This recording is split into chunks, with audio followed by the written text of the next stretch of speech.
In 1917, Prime Minister of Britain, after entering Jerusalem, stated, "The Crusade War has ended."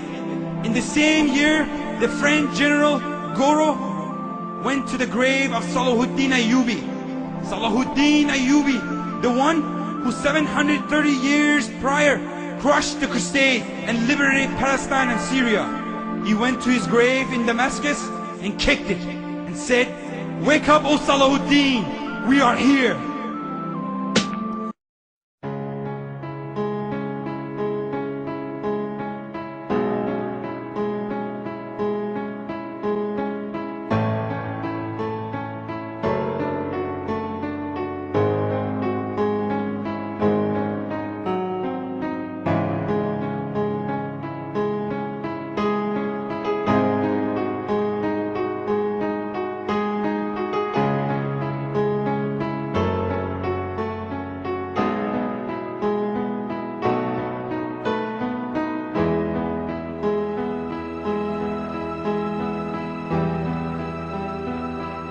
School Watch tonight, the story of a 7th grader from Salinas who claims to have made a major discovery about President Obama. She and her grandfather say that President Obama is related to all but one U.S. president. We get more tonight from Action News reporter Felix Cortez, who's live in our Salinas newsroom. Well, Dan, the youngster spent the summer, really all summer, tracing the family tree of our presidents. Her conclusion that all the presidents, with the exception of one, share the same grandfather. Davigno says she spent countless hours on the internet over the summer researching the lineage of our presidents, a project that started with her trying to trace her own family tree. But I'm the first historian to do all the presidents. I'm very glad I got this done, and I think it will turn out to be a success.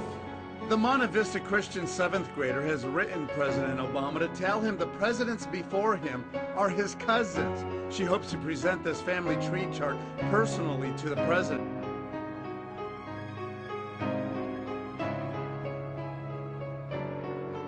But Bridjan has her skeptics, including this reporter. Her biggest supporter and firm believer that Obama is a descendant of a former king of England is no doubt her mother. You have a child, and they have a child, and they have a child, and they have a child, and they have a child. All we're saying, all she's saying is this guy is the 25th, 27th, depending on what line it is. He created all this family. So do I believe it? Yes. It's hard, but it's true.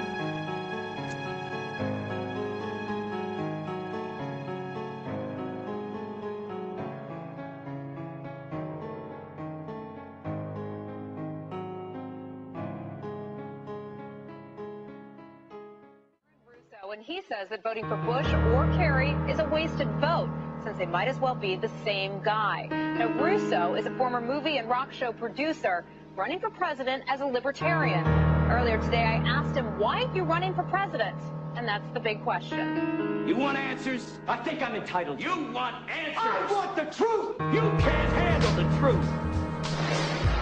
I'm running for president because America needs a new direction.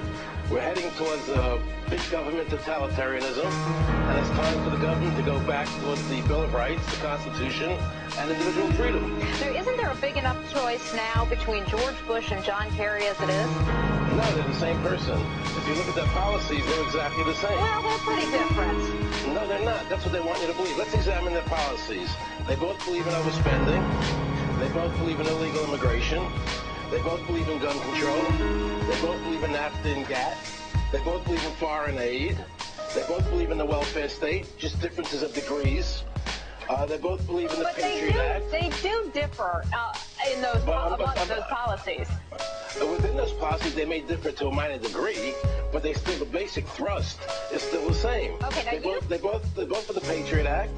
They both want the war. Kerry voted for the war. Bush wants the war.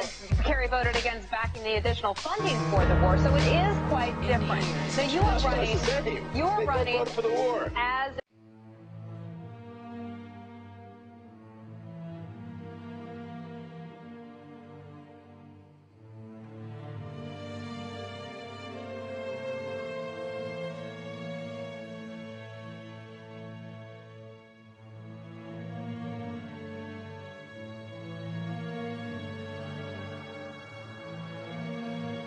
The United States, as the world knows, will never start a war.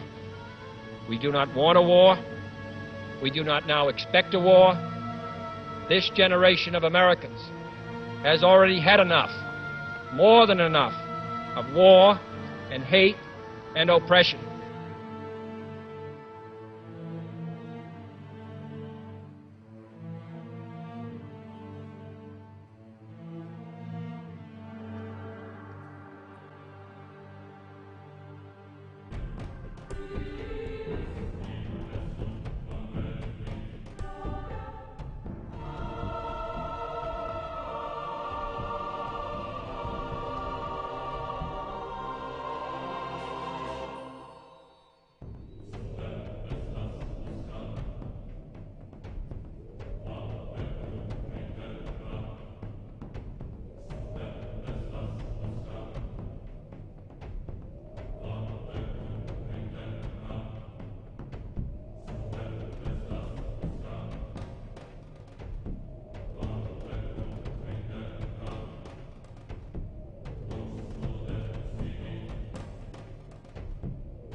At the World Trade Center, 3 buildings came down like demolition, and 2 of them were hit by a plane, but the 3rd one, they said, do you want us to pull it?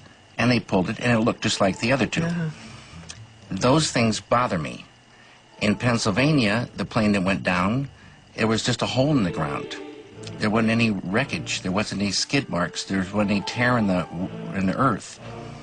And no one's ever really found out about that. So every place there's questions coming from this documentary. And you don't have to believe everything in the documentary to still have questions come up. And you look back and you remember what you saw and what you were told, and now you have questions. And the event itself did it change your life, or did it change your view of? Now it's just an event that has many questions and no answers. And the suggestion that the American government is behind it? What does it mean? Too big for people to think about. It's too big. What do you mean? It's just, it's like something no one wants to think about.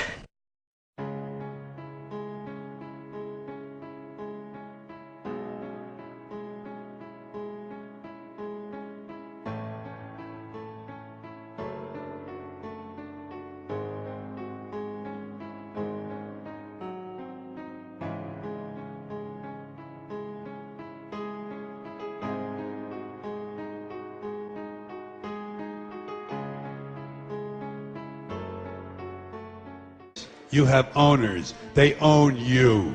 They own everything. They own all the important land. They own and control the corporations. They've long since bought and paid for the Senate, the Congress, the state houses, and city halls. They got the judges in their back pockets. And they own all the big media companies, so they control just about all of the news and information you get to hear. They got you by the balls. They spend billions of dollars every year lobbying to get what they want. Well, we know what they want. They want more for themselves and less for everybody else. Good, honest, hard-working people continue. These are people of modest means. Continue to elect these rich cocksuckers who don't give a fuck about them. They don't give a fuck about you. They don't give a fuck about you. They don't care about you at all. At all. At all. Yeah. You know? And nobody seems to notice, nobody seems to care. That's what the owners count on, the fact that Americans will probably remain willfully ignorant of the big red, white, and blue dick that's being jammed up their assholes every day. Because the owners of this country know the truth. It's called the American dream, but you have to be asleep to believe it.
And the woman, seeing my reaction, came up to me and put her hand on my cheek and said, Inshallah, which is God's will. Because these people over there, it doesn't matter what bad things happen to them, that they can accept it right away as God's will because they're deeply religious. But no, it wasn't God's will. It was my fucking order. I gave the order to fire those rockets into that building, and I killed her family. And that's when I knew that I was put in a situation where I had to do that. I thought I had to do that to keep myself and my Marines alive, thinking that, well, that was the best thing I could do at the time. Well, I have to live with that decision. It's my duty now. It is my duty to stand up and speak, and I will do this until this war is over.